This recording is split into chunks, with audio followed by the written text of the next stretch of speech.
నమస్తే. అయోధ్య రామ మందిరం నిర్మించుకున్న శుభవేళ అందరికీ శ్రీరామనవమి శుభాకాంక్షలు.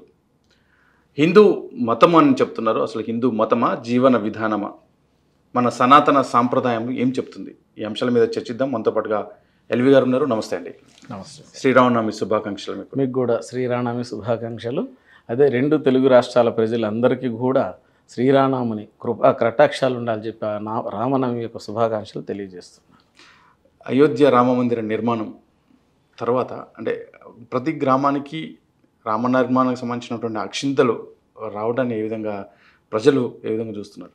శ్రీరాముడి యొక్క మనం ముందుగా సనాతన ధర్మాన్ని తీసుకొచ్చి ఆ ధర్మాన్ని మనిషి యొక్క జీవనానికి ముందు నాంది పలికినటువంటి మోడీ గారికి ధన్యవాదాలు తెలుపుదాం. భారతదేశం అనేటువంటిది భరతుడు పరిపాలించిండు కాబట్టి భారతదేశం అనేటువంటిది పేరు వచ్చింది, నామకరణ జరిగింది. ఆ తర్వాత శ్రీరామచంద్రుణ్ణి ఎందుకు ప్రతిష్ఠించాల్సి వచ్చింది అనేటువంటి దాని అంశానికి వస్తే, సనాతన ధర్మం అనేది రాముడిలోనే అది ఇమిడీకృతమై ఉంది. శ్రీరామచంద్రుడే సనాతన ధర్మం అంటే ఏ విధంగా ఉందంటే, ఒక పరిపాలన పట్ల, ఒక ప్రజల పట్ల, తర్వాత ఒక భార్య పట్ల, ఒక తండ్రి పట్ల, తమ్ముళ్ళ పట్ల, అందరి యొక్క వ్యవస్థని ధర్మంగా నిలబడి ఎవరికి ఏ ధర్మం చేయాలని ఆ ధర్మాన్ని చేకూర్చిన వ్యక్తి శ్రీరామచంద్రుడు. ప్రజలైతే పరిపాలక ఉన్నాడు. ఇప్పుడు రాజు నిర్ణయం ఎట్ట, ప్రజలు ఏది చెప్తే అది వినాలి. ప్రజలు ఏది చెప్తే అది విని ఆ ధర్మాన్ని పాటించాలి. అది రాజు యొక్క ధర్మం, రాజనీతి. అది పరిపాలన. అది చేసినటువంటి ఏకైక వ్యక్తి ఎవరైనా ఉన్నారంటే ఒక శ్రీరామచంద్రుడు. తర్వాత సత్యమూర్తిగా, సత్య పరిపాలకుడుగా అదే వంశంలో వస్తున్న హరిశ్చంద్ర మహారాజ్ చరిత్ర కూడా చెప్పవచ్చు. ఆయన కూడా ధర్మాన్ని నమ్మినటువంటి వ్యక్తి. అదొక ఘటం. ఇది మనిషి యొక్క ఉనికి. అంటే ఎక్కడో ఉన్న ఒక వ్యక్తి సీతమ్మ ఇలా అని ఒక మాట అన్నందుకు ఆమెను తీసుకుపోయి అరణ్యంలో వదిలిపెట్టడం. అంటే నా ప్రజలు నన్ను ఇంతగా ప్రశ్నించారు కాబట్టి దీనికి నేను ప్రజలకు కట్టుబడి ఉండాలి, నేను సంబంధాలకు కాదు అనేటువంటి వ్యక్తి. అంత కఠోరమైనటువంటి నిర్ణయం ఉంటుంది రాజుకి. ఆ నిర్ణయాన్ని తీసుకునే ఏకైక వ్యక్తి శ్రీరామచంద్రుడు. కాబట్టి ఆ శ్రీరామచంద్రుడు ప్రతిష్ట ప్రతి ఊరు ప్రతి గ్రామంలో ప్రతిష్ఠింపబడ్డది. ఎందుకంటే మన ఇంట్లో భార్య పట్ల ఉండాల్సిన ధర్మం, తండ్రి పట్ల ఉండాల్సిన ధర్మం, పిల్లల పట్ల ఉండాల్సిన ధర్మం, అన్ని ధర్మాలు పాటించుకొస్తే ఆ ఇల్లు ఒక బృందావనం లెక్క ఉంటుంది. ఆ ఇల్లు ఒక అయోధ్యలో రాముడి ఇల్లు లెక్క ఉంటుంది. ప్రతి వ్యక్తి రాముడు లెక్క ఉండాలి, అంత నీతివంతుడై ఉండాలి. అటువంటి ధర్మ మనిషి ఎలా ఉండాలో ఒక జీవన విధానం చెప్పినటువంటి వ్యక్తి శ్రీరామచంద్రుడు. మన పురాణాలు, ఇతిహాసాలు ఇవన్నీ జీవన విధానాన్ని చెప్తున్నాయా? ఇవన్నీ మత గ్రంథాలని కొంతమంది చేస్తున్న ప్రచారం పట్ల మీ అభిప్రాయం? లేదు, ఇది మత గ్రంథాలు కాదు. ఒక చిన్న ఎగ్జాంపుల్ చెప్తా మీకు. గ్రామంలో జాతర అని జరుగుతుంది.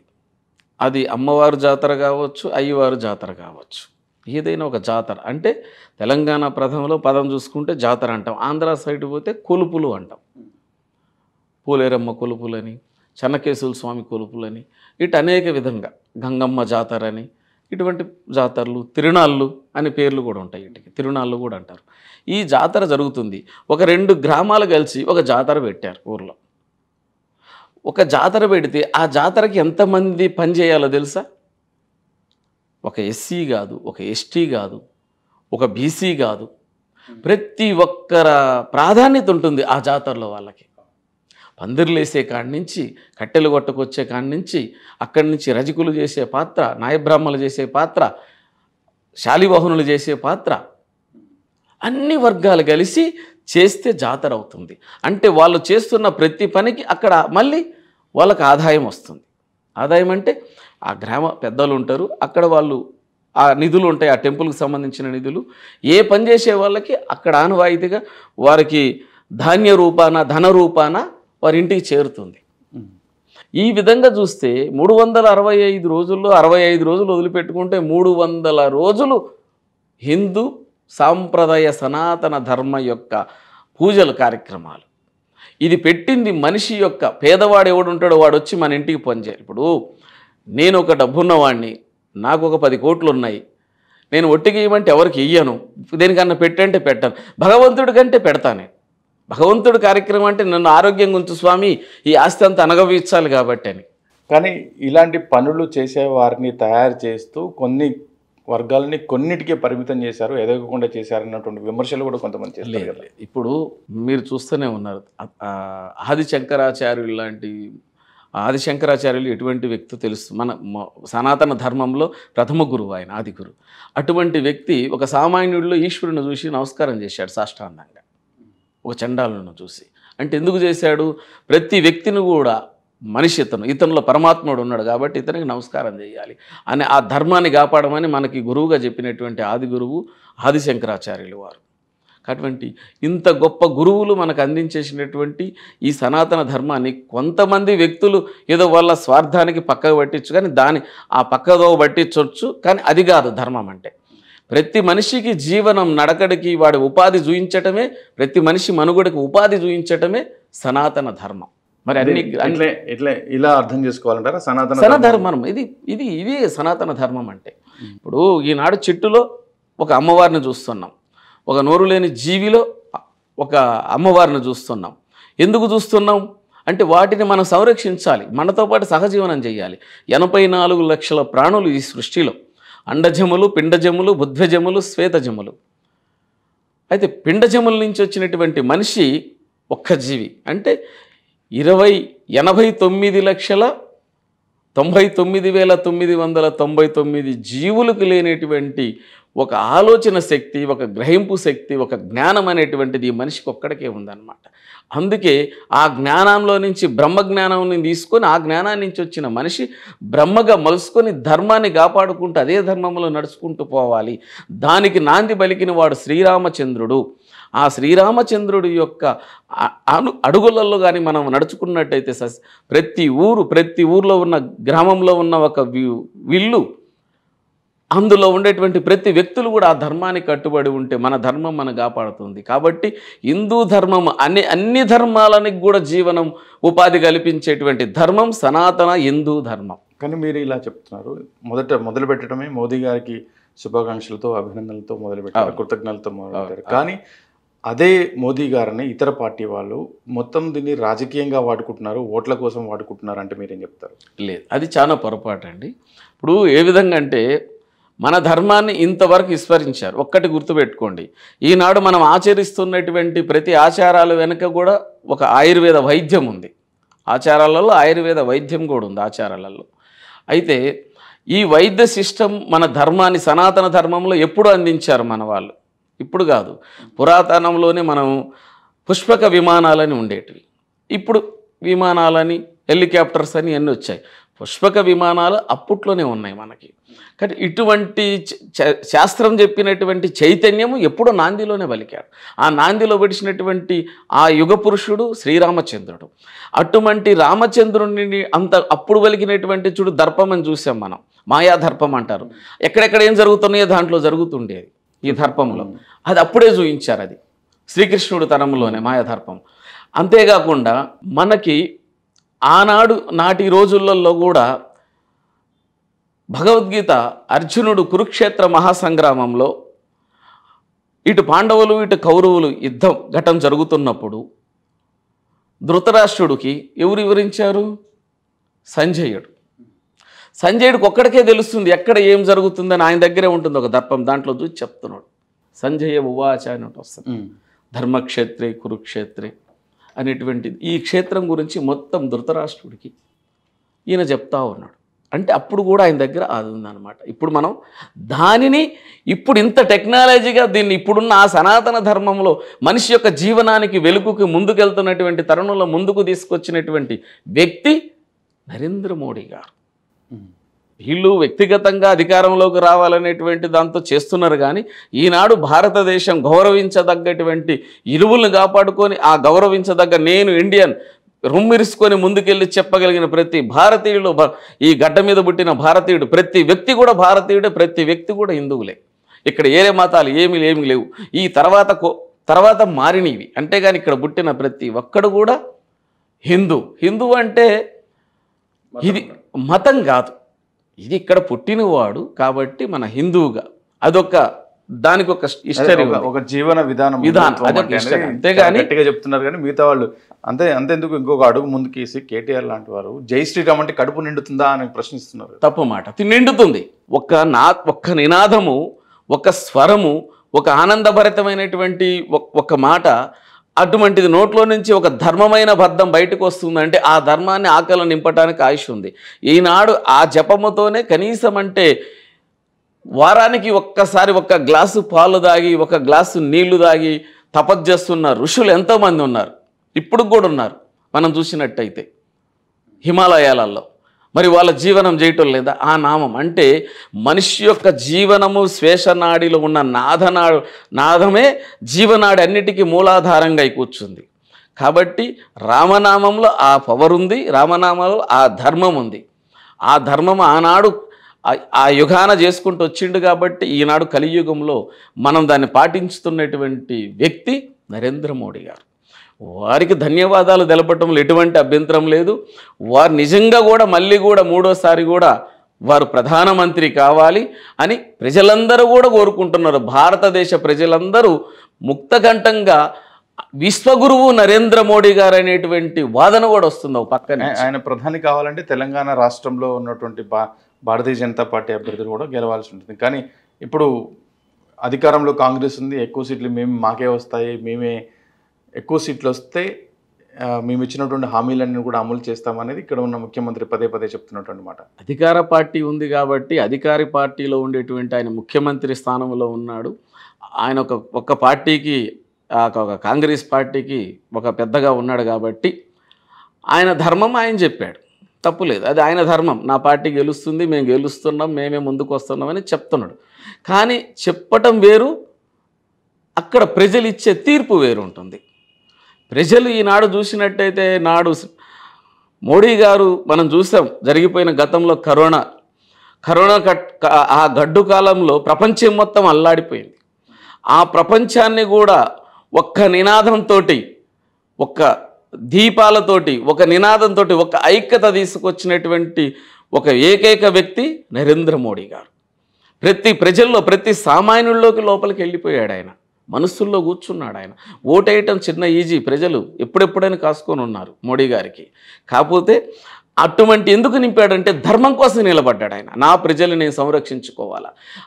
ఎప్పుడో టెక్నాలజీలో 20 సంవత్సరాల కిందటే గొప్పగా ఎదిగిన అమెరికా కావచ్చు, జపాన్ కావచ్చు, చైనా కావచ్చు, ఇన్ని దేశాలు ఎరిగిన కరోనాని కట్టడి చేయటం చేతగాల.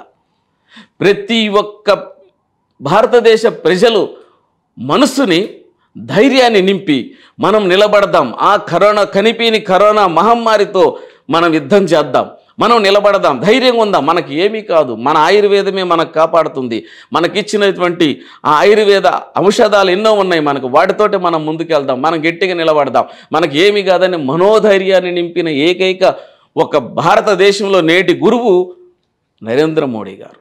ఆయన ఒక వ్యక్తి కాదు, ఒక ఋషి పుంగవుడు.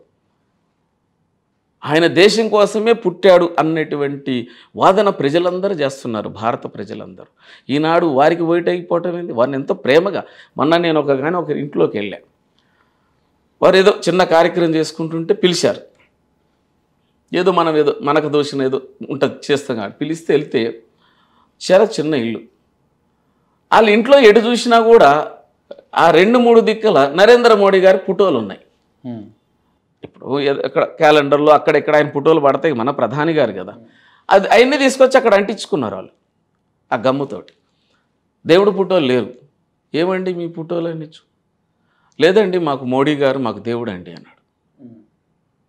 ఎట్టంటే వాళ్ళకి ఈ మధ్య ఆరోగ్య స్కీమ్ పెట్టింది కదా కేంద్రం, ఆయుష్మాన్, దాంట్లో వాళ్ళకి మేలు జరిగిందంట.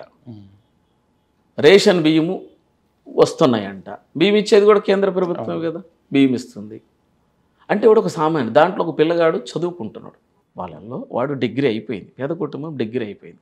మాకు నరేంద్ర మోడీ గారు చేసిన దాంతో ఇంతకు వచ్చాము, మా వాడు ఇస్తరాకులు తయారు చేసే చిన్న మిషని ఒకటి, మనం ఆ పథకం, ఉపాధి పథకం ఉంది కదా ఒకటి,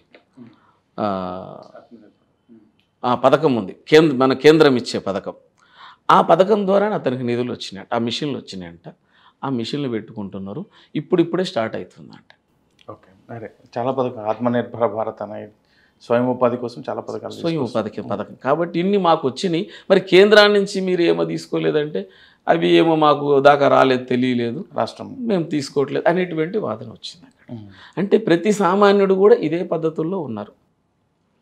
కాబట్టి అసలు ధర్మంగా ఏ పార్టీ అనేది కాదు ఇక్కడ, మన దేశానికి ఎవరు సంరక్షకులు ఉన్నారు, ఎవరు సంరక్షించబడతారు అనే దాని మీద మనం ఓటేయాలి. కాబట్టి ఆ ధర్మము నరేంద్ర మోడీ గారిలో ఉంది. ఆ నరేంద్ర మోడీ గారి ఆధ్వర్యంలో మన యొక్క తెలంగాణ రాష్ట్రంలో పనిచేస్తున్న వ్యక్తులు కూడా నిలబడ్డారు పార్లమెంటుకి. వాళ్ళల్లో మనం ముఖ్యంగా ఈటెల రాజేంద్ర గారిని తీసుకున్నట్టయితే అదే కోణంగా ఒక విధం ఉంది, యథా రాజా తథా ప్రజ అని. అక్కడ రాజు అంత గొప్పగా ఉన్నాడు నరేంద్ర మోడీ గారు, ఇక్కడ ఈటెల రాజేంద్ర గారు ఈ తెలంగాణ రాష్ట్రానికి ఈయనొక మనం రాజుగానే అనుకోవచ్చు. ఎందుకంటే మేము నిన్న ఒక సభ జరిగింది మంత్రాలయం వాళ్ళ ఆధ్వర్యంలో, రాఘవేంద్ర స్వామి మఠంలో కార్యక్రమం జరిపారు బ్రాహ్మణులు. అక్కడ మేము ఆ ఫోటోలు మీరు చూసినట్టయితే మీకు తెలుస్తుంది. అక్కడికి వెళ్ళి ఆయన ఎంత ప్రశాంతంగా ఉండి 2 గంటలు 3 గంటలు టైం ఇచ్చి ఆ భక్తులతోటి కలిసిమెలిసి ఉండి అక్కడ భోజనం చేసుకొని వెళ్ళినటువంటి అక్కడ వాతావరణం మనకు కనిపించింది. అయితే అక్కడ వాళ్ళని మనం అడిగినట్టయితే బ్రాహ్మణులు అంటారు, వాళ్ళ ఫోన్లు చేసి నన్ను అడుగుతున్నారు, చెన్నారావు గారు మేము ఇంతమంది రాజకీయ నాయకులను చూసాము, ఇంతమంది పొలిటికల్ లీడర్లు చూసాము, ఆ రావటం ఏందో మాట్లాడటం ఏందో వెళ్ళటం ఏదో ఉంటుంది, వారు ఏందండి అంత నిదానము అంత ప్రశాంతత, మాకు వారి ఒక్క ముఖందున శ్రీరామచంద్రుడు కనిపిస్తున్నట్టు అనిపిస్తుంది, ప్రశాంతంగా కూర్చున్నాడండి మా కాడ, ప్రతి దానికి మాకు సమాధానం ఇస్తున్నాడు, ఇంత నిదానంగా మాట్లాడిన వ్యక్తి, ఇటువంటి వ్యక్తి కదా మనకు రాజకీయాల్లో ఉండాల్సింది, ఇటువంటి వ్యక్తిని కదా గెలిపించుకోవాల్సింది. కాబట్టి మా యొక్క ఓట్లన్నీ కూడా ఈసారి మేము అటు నరేంద్ర మోడీ గారు ఇటు ఈటెల రాజేంద్ర గారికి మేము ఓట్లేసి గెలిపించుకుంటాం, మా యొక్క పనులు కూడా మా కార్యక్రమాలు కూడా వారి ద్వారా మేము తీసుకొని చేసుకుంటాం, కాబట్టి అటువంటి నాయకులు మాకు కావాలనేటువంటి మాటలు నాకు చెప్పకరావటం జరిగింది. ఈ కోణంలోనే ప్రజలందరూ కూడా ఆలోచిస్తారని అనుకుంటున్నారా? బ్రహ్మాండంగా ఈనాడు ఎలక్ట్రల్ మీడియా చూసాం, ఒక చిన్న వ్యాపారస్తుడు, ఇప్పుడు డిజిటల్ది మీడియా అయిపోయిన తర్వాత చిన్న వ్యాపారస్తుడు కూడా 10 రూపాయలు ఛాయ్ అమ్ముకునేవాడిని తీసుకుందాం, 10 రూపాయల ఛాయ్ సాయంత్రానికి ఎంత అవుతుంది, ఒక 200 300 500 అవుతుంది, 500 అతను బ్యాంకులో పడుతుందా? ఈ విధంగా నెల మొత్తం అతను బ్యాంకులో పడితే కొంత అమౌంట్ పడుతుంది. బ్యాంకు వాడు ఏం చేస్తాడు, నీకు ఏ ప్రూఫ్ ఉన్నా లేకపోయినా నువ్వు రోజుకి ఇంత సంపాదిస్తున్నావు కాబట్టి నీకు సగం అమౌంట్ నీకు ఇస్తాను, నీవు నెలకు నాకు 1,00,000 రూపాయలు వస్తుంది, నీకు 50,000 రూపాయలు నేను ఇస్తా అంటే 50 లక్షలు ఇస్తా లోను, ఈ 50 లక్షలతో నువ్వు అభివృద్ధి చెంది అంటాడు. అప్పుడు నేనేం చేస్తాను, నాకు ఎవరు హామీ అవసరం లేదు, నా సంపాదనే నాకు అక్కడ రోజు వచ్చే సంపాదనే బ్యాంకు వాళ్ళకి నిదర్శనం తెలిసింది. అక్కడ అమౌంట్ తీసుకొని నేను పెద్ద బిజినెస్ పెట్టుకుంటా, నేను కూడా ఆర్థికంగా బలంగా ఉంటా, తర్వాత నా పిల్లలు బలంగా ఉంటా, సమాజం బాగా అవుతుంది, రాజకీయంగా ముందుకు వస్తాం, అన్నిటికి కూడా సామాన్యుడు ముందుకు వస్తాడు. ఈ కోణంలో ఎవరు ఆలోచించట్లేదు, ఇది అర్థం కావట్లేదు చెప్పాలా మనం. కాబట్టి ఇది ఏకైకగా మొన్న ఈటెల రాజేంద్ర గారి మీటింగ్కి వెళ్తే వారు ఇదే సబ్జెక్ట్ చెప్పారు. మొన్న రామచంద్రరావు గారిది కూడా వైఎస్ఆర్ ఒక మీటింగ్కి పిలిస్తే వెళ్ళాం, వారు చెప్తుంటే అసలు స్పష్టంగా కరెక్ట్గా చెప్పారు. కాబట్టి ఈ కోణంలో కూడా మనము ప్రచారం రాజేంద్ర అన్న ఒక్కరే చెప్తున్నారు, ఆ విధంగా మిగతా వాళ్ళు కూడా చెప్పాలని చెప్పేసి నేను కూడా కోరుకుంటున్నాను. చెప్పాల ధర్మం కూడా అది. ఇప్పుడు నాది చిన్న వ్యాపారం, నాకు రోజుకు ఒక 1000 రూపాయలు వస్తాయి, రోజుకు 500 వస్తాయి, నెల మొత్తం మీద అకౌంట్లో పడిపోతున్నాయి, లేదా క్యాష్ ఇస్తే నేను దాచిపెట్టుకుంటున్నా, తెలియదు, నువ్వెవరో తెలియదు, బ్యాంకులో అకౌంట్ పెడితే నేను నా బ్యాంకుకి బిల్ చేసి వాళ్ళు నీకు 45 లక్షలు లోన్ ఇస్తామనేటువంటి వాతావరణం. ఈ 45 లక్షల లోన్ తీసుకుని నేను వ్యాపారం పెట్టుకుంటా, చిన్న ఇల్లు కొనుక్కుంటా. అంటే ఇట్లా లబ్ధి పొందే వాళ్ళు అన్ని వర్గాల ప్రజలు ఉంటారు, అన్ని వర్గాల వారి మద్దతు, మరి అన్ని సామాజిక వర్గాలు వెనకబడ్డ నుంచి ఎన్ని వర్గాలు ఉన్నాయో మన యొక్క సాంప్రదాయాలు ఉన్నటువంటి వారు కులము మతము తత్వము ఏరియా ఏమీ లేదు. భారతదేశంలో భగోళమైనటువంటి దేశం, ఈ దేశంలో మనిషి అన్నవాడు ఒక్కడే జీవుడు, వాడే ఒక మనిషి, అంతేగాని దీంట్లో మతాలు ఎటువంటి మోదీ గారిని భారతీయ జనతా పార్టీని ఒక వర్గానికి అంటే హిందువులకు సంబంధించిందని ఇతర వర్గాల వారికి వ్యతిరేకమైన వాళ్ళల్లో కూడా అని చేసే ప్రచారం పట్ల ఏమంటారు? అసలు అద్భుతంగా ఉంది. ప్రతి వ్యక్తి కూడా ఇప్పుడు ఆయన్ని మోడీ గారిని ఈ అన్ని సామాజిక వర్గాలు కూడా ఆయనను మెచ్చుకుంటున్నాయి. దట్ ఈజ్ మోడీ గారు రావాలన్నాడు. మా చిచ్చా ఉన్నాడు, పక్కకే ఉంటాడు, మేము ఉండే ఇంటికి పక్కన ముస్లిం ఆయన, మేము చిచ్చాన కాకాని పిలుస్తుంటాం, ఆయన పెద్ద మనిషి. ఏమేటి అంటుంది కాక అని చెప్పేస్తే నాకు తెలియదు, వేరే వాళ్ళు ఎవరో ఇటు మన ఇట్టనే మీడియా వాళ్ళు వచ్చేసి వారిని అడుగుతున్నారు, ఏం చిచ్చా ఏంది ఇట్ట ఏంది పరిస్థితి ఏంటంటే, లేదు లేదు బిడ్డ మోడీ గారికి నా ఓటేస్తా, బాగా చెప్తా మోడీ గారికి ఓటేస్తా, మోడీ గారే గెలవాలంటున్నాడు. ఏమి అంటే ఏమైంది, మన భారతదేశం మన ఇండియా దేశం కూడా గొప్పగా చెప్పుకుంటుంది. పాకిస్తాన్లో కూడా ఇప్పుడు కొన్ని ఉద్యమాలు నడుస్తున్నాయి, అక్కడ మాది ఇండియాలో గలపండి ఎందుకు వచ్చినాయి రసాబస అని చెప్పేసి. అంటే ఇతర దేశాలు కూడా అసూయపడే అంత గర్వంగా అంత గొప్పగా తీసుకుపోయాడు ఇండియాని ముందుకి భారత ప్రధాని నరేంద్ర మోడీ గారు. అంటే ఇతర పార్టీలతో ఈ సనాతన ధర్మం ముందుకు వెళ్ళదంటారా? పార్టీలకి ధర్మానికి సంబంధం లేదు, అన్ని పార్టీలు మోదీ గారు ముందుకు తీసుకొచ్చారు, ముందుకు వారు తీసుకొచ్చారు. చాలా ఉన్నాయి, వారందరూ కూడా మీరు సెక్యులర్ అని ముందుకు వస్తున్నారు కదా.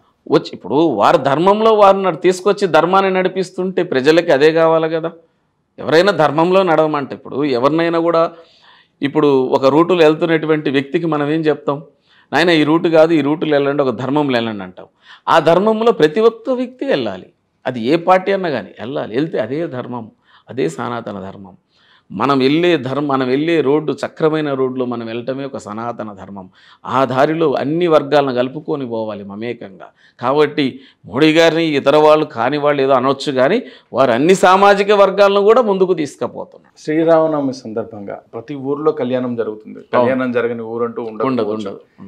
మీరేం చెప్పాలనుకుంటున్నారు ప్రజలందరికీ? ముందు శ్రీ సీతారామ లక్ష్మణ భరత శత్రుఘ్న సమేత శ్రీరామచంద్రమూర్తి వారికి పాదాలకు వందనం చేస్తూ, ఆ రామచంద్రమూర్తి కృపా కటాక్షాలతోటి మన భారతదేశం దివ్యప్యమానంగా ఎలగాలని, అదేవిధంగా మహానీయుడు నరేంద్ర మోడీ గారు కూడా వారు మళ్ళీ ప్రధాని కావాలని నా యొక్క మనస్ఫూర్తిగా వ్యక్తిగతంగా కావాలని, అదేవిధంగా ఆ బాటలో నడుస్తున్నటువంటి వ్యక్తి మానవ ధర్మాలు తెలిసిన వ్యక్తి, మానవ సంబంధాలకు దగ్గరగున్న వ్యక్తి, ఒక మంచి మనిషి, మనసిరిగిన మనిషి మన ఈటల రాజేంద్ర గారు కూడా వారు గెలవాలని ఆ శ్రీరామచంద్రుని యొక్క పాదాలకు నమస్కారం చేసుకుంటూ, ఆ శ్రీరామనవమి రోజున అందరూ కూడా శుభప్రదంగా ఉండాలని తెలియజేసుకుంటూ రామచంద్రమూర్తి కళ్యాణం అంటే లోక కళ్యాణం.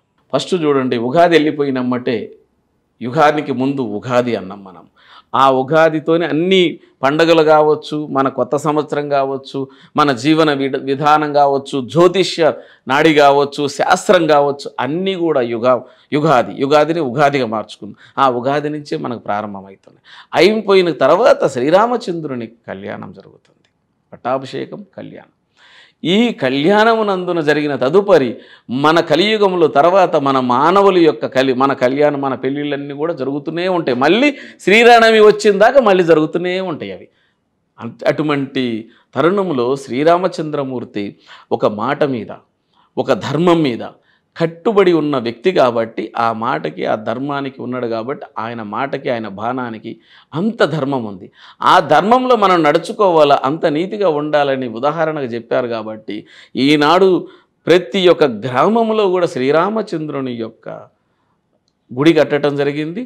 చిన్న షాపున్నోళ్ళు కూడా 2 విగ్రహాలు పెట్టుకొని కళ్యాణం చేసుకోవటం. ఆయనను ఉదాహరణది చూడండి, ఎక్కడైనా రాముడు మంచి బాలుడు అంటాడు, అరే రాముడు మంచి బాలుడు రా అంటాడు. అంటే రాముడు మంచి బాలుడు అంతే, అది మనిషి అయినా సరే. ఆయన కూడా క్షత్రియుడు, రాజు ఆయన క్షత్రియుడు, ఆయన ఒక ధర్మ పరిపాలకుడు. ఆయన కూడా రాజ్యాన్ని పరిపాలించాడు, అయోధ్య రాజ్యాన్ని పరిపాలించాడు. కానీ సుభిక్షంగా ప్రజలందరూ ఏం కోరారో దానిని అందించాడు మహానీయుడు. ఆయన జీవితాన్నే త్యాగం చేశాడు. సుఖ సంతోషాలకు ఎక్కడ తావులేదు. ఆయన ఒక చరిత్రలో రామాయణ ఘటనలో చూసుకుంటే అన్ని కష్టాలు ఆయనకి, ఆయన అనుభవించాడు. కష్టమున్నా నీతిని పాటించాడు. అది ధర్మం. ఆ ధర్మాన్ని ఏ వ్యక్తి నిలబడతాడో ఆ వ్యక్తిని మనం తీసుకొచ్చుకోవటం మన ధర్మం. కాబట్టి భారతదేశ ప్రజలందరూ కూడా ముక్తకంఠంగా ఉన్నారు. రేపు రాబోయేటువంటి మే 13వ తారీఖు నాడు ఓటు రూపాన వారి యొక్క మనసులో ఉన్న ప్రేమని అక్కడ నరేంద్రుడికి, ఇక్కడ రాజేంద్రుడికి ఓటు రూపాన విజయం చేకూర్చడానికి రెడీగా ఉన్నారని చెప్పేసి నా యొక్క మనస్ఫూర్తిగా నేను చెప్తున్నాను. Thank you so much Chenna Rao గారు, ఈ సమయం కేటాయించినందుకు థ్యాంక్ యూ.